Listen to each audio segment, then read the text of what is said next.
Alright, well, you probably can't see much, but we found a spot for the night. Back here in the back of the mega cab. I've showed you guys this setup before. Ah, there we go. Oh, blanket's coming off. I showed you guys this setup before, but we're tucked in here in the rest, a welcome center in Connecticut. And I got about 2 hours left to Massachusetts. Probably could have made it there tonight. Personally, I probably could have made it there tonight, but I would have delivered at like 2 a.m. or something, and I didn't want to do that to the guy.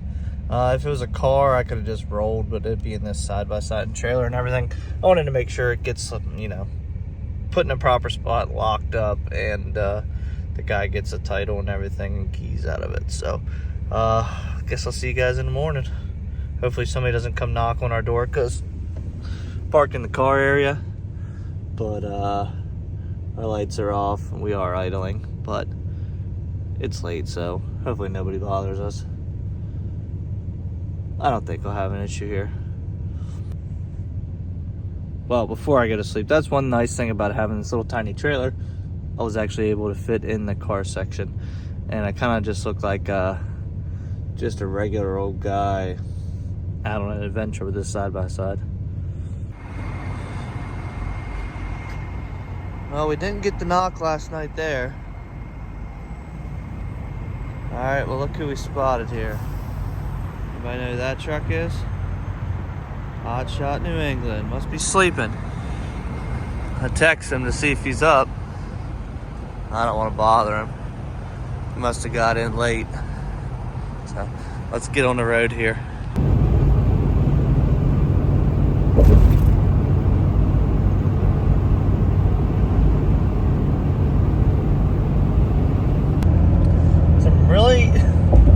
Really trying to put together what I just saw. So I'm on 95, and I think we're still in Connecticut.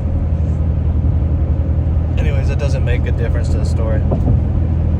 So we're on up 95, and there's I guess it's a Estes, I guess that's how you pronounce it, like the LTL company, and pulling doubles, and this dude is like flying.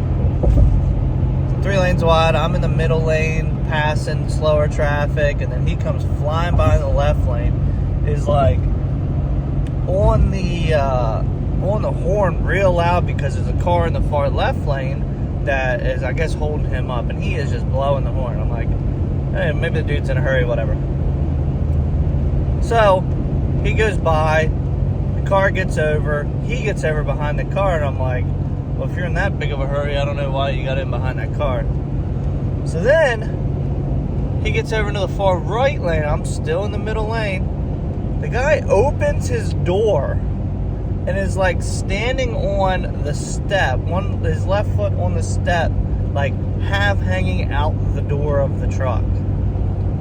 I don't know what he was doing or yelling at or trying to get somebody's attention, but I'm just amazed, especially as a company driver like that.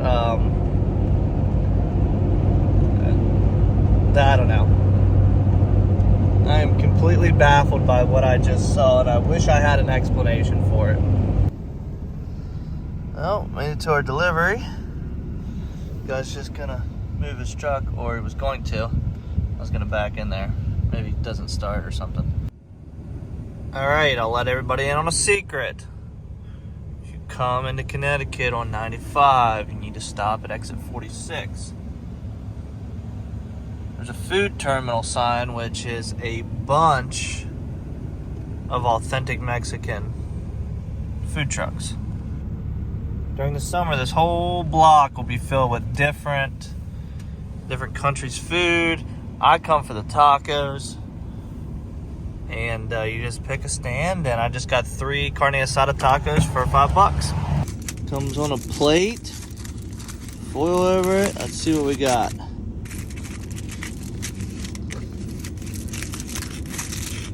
Woo! Woo! I don't know if the camera will pick it up, but that's why I'm okay with this trip. I'm getting 18.1. for the last 787 miles. So that is exactly why I'm deadheading back. It's funny, my boy Hotshot New England had just rolled in when I was getting up. Finally gave me a call and did a little business talking. So if you don't follow him, go. It's a Wally Mo behind a F450. I like Wally Mo. There are 4 cars because they're short. Put 3 up top and 1 in the belly. A lot of people don't like them because they're having to load in the belly, but there's a company by me that uses the crap out of them. Shoot, I can't think of what they're called. It's a towing company down in. Sorry, I turned the camera off. That company's from outside of outside of Fredericksburg. It's a towing company. Anyways, got a snack here. 2 hours to the house. We'll probably go in, take a nap, and then get the trailer hooked up and get ready to get on the road and scoot out to Ohio, try to dodge some snow. But if you don't follow my boy Hotshot New England already, go follow him on Instagram and YouTube. He does a lot of cool stuff and he tells the truth, and I can vouch for him. He does tell the truth because I've done work with him. He's got me business and he's told the customer the price, and you know, he's a man of his word. So go give him a follow. Well, it's a good thing I drive for a living. I've been on the phone with Verizon. Sorry, I'm coming out of a parking lot here. I just left Verizon. I've been on the phone with Verizon for 3 hours today total. Between, I would say, probably 8 or so different phone calls trying to get a number onto my account. All fine and dandy. Like, I get it that you'd think if I'm the one accepting the number, it wouldn't be that hard. I had the old account number, I had the old PIN number, and all the information that I needed. Alright, well, first guy, the line's coming off a business account, so the guy's like, well, I gotta transfer you. So it transfers me to the business representative or whatever. Call drops. I'm like, I'll wait like 2 minutes to see if maybe I get a call back. Nothing. So I call back. On hold again. That was after being on hold for 20 minutes the first time. On hold again. Finally get somebody. And they, something they could not authorize it. I don't know. I'll keep this story short. Third person. Awesome lady. Bang, bang, bang, bang, bang. I'm talking account number, PIN number, this, that, done. All right. Awesome. Thank you. You're awesome. You're the best. Okay. Go onto my app because I have to accept the number. They send you an email after I get off the phone with her. You've got to accept that, fill out this liability thing, like you're accepting the number, whatever.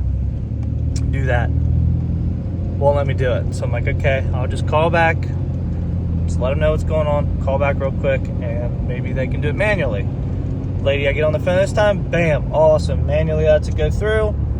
She said, reload your account, reload my account. There's a number on my account. Perfect. So the phone that was on there had $150 left. You know how they make you pay monthly now unless you want to pay like $3,000 for a phone? So I'm like, okay, I'll pay that off and we'll order a new phone. That's the whole point of us switching these numbers around. Go to do that, well, let me do it. Call somebody.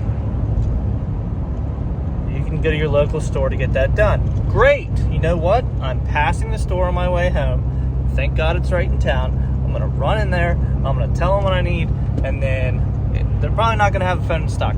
That's fine. Just order it for me. When it's in, come in, get it activated, get a number switched, get the contact switched, all that, and we'll be good to go. I walk in there, and this is the second time I've been in there with this, and this lady tried to help me the first time. And as soon as I said that I wasn't a new customer, that I was upgrading, she shut me down. That's how they make their money, is getting new customers. Their commission or whatever. So I said, well, do you have any iPhone 13s in stock or 13 Pro Maxes in stock? She goes, well, it would depend on what color and what size you want. I said, well, can you tell me what you have? Pick from that. Oh, well, you're better off to get on your app and just order it. I'm like, well, if you have it in the store, why do I need to order it? Didn't argue with her. Go in again today. That was like a week ago. Go in again today. Same thing. I'm like, I just need to order the phone. It won't let me order it from the app because there's a balance due on this phone, which is from an old account. I accepted the $150 charge that was left on the phone. I want to pay it, but they told me to come to the store because I couldn't do it on the app. Oh, well, you're going to have to, I'll walk you through how to do it on the app, sir. I'm like, and I just walked out. Moral of the story is, if you're not a new customer, they don't care about you because that's not how they make your money. Like, you go in there with a phone with issues, they don't care about you. And it's funny because when I just switched to Verizon about 6 months or so ago, the first time I went in there, it was the best experience I've ever had. But I also didn't get to deal with that guy again. I would have just waited to deal with him because he was such a polite guy the first time. So that's my rant. Now let's get this trailer hooked up and start making our way towards Ohio. Alright, well, it's nighttime here. It's the next night. We're spending another night in the truck. We did get to stop at home. Obviously, we had to pick up the gooseneck with the beds that were on it, and I was able to get a shower, sit down and eat dinner, and get back on the road. It's currently, I don't know if you can read that, it's 0 degrees outside. We're heading out the PA Turnpike, headed out towards Toledo, Ohio. Was our first stop. Second stop is Columbus, Ohio, and our reload is in Columbus, Ohio with a utility truck. So we got about half a tank right now. I'm actually going to go ahead and top the tank off with diesel. Truck pumps are blocked here. I sat over there for like 5 minutes and I was like, I'm just going to come to the regular pumps because I only got it's a 35-foot trailer. So we're going to go ahead and top the tank off because it's so cold tonight. Obviously, we're going to idle the truck tonight while we sleep. And they're saying somewhere between 4 below to 8 below of where I think I'll end up for the night. So I want to make sure I have almost a full tank because I've probably got realistically, maybe another half hour to an hour of driving. So we're just going to go ahead and top the tank off, maybe get a snack or something, maybe get something for breakfast because I don't know where we'll end up. It probably won't be a rest area.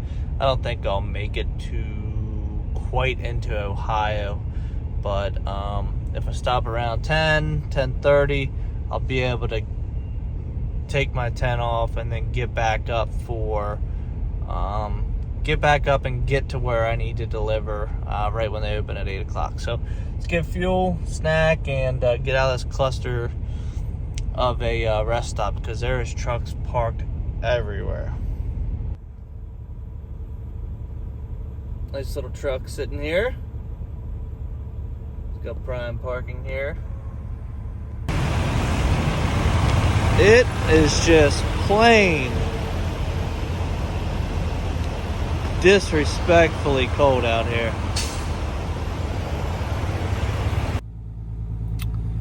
Well, I guess we're gonna spend our night pulled off here on the side of the turnpike. Still, truck says 0 degrees. We got the idle bumped up on the truck. You guys don't know how to do that on these. Turn on cruise control, hit set. You can bump the idle up that way. So, I'm in a good shape for getting there in the morning. What we're gonna do is we're gonna get out here and do a post trip. I always like to do a good walk around after a day of driving. It's kind of, for me, it's easier to fix something at night than it is for me to fix something because I need a little time to wind down before I fall asleep. So if I have something to fix or something to do before I go to sleep, I'd rather do it at night than do it first thing in the morning because when you get up in the morning, all you want to do is roll. So I'm going to get out, do a little post trip, walk around with my flashlight, check tires, check lights, everything like that. And then we're gonna crawl in the back here and try to stay warm and get some sleep tonight. And we'll see you guys in the morning.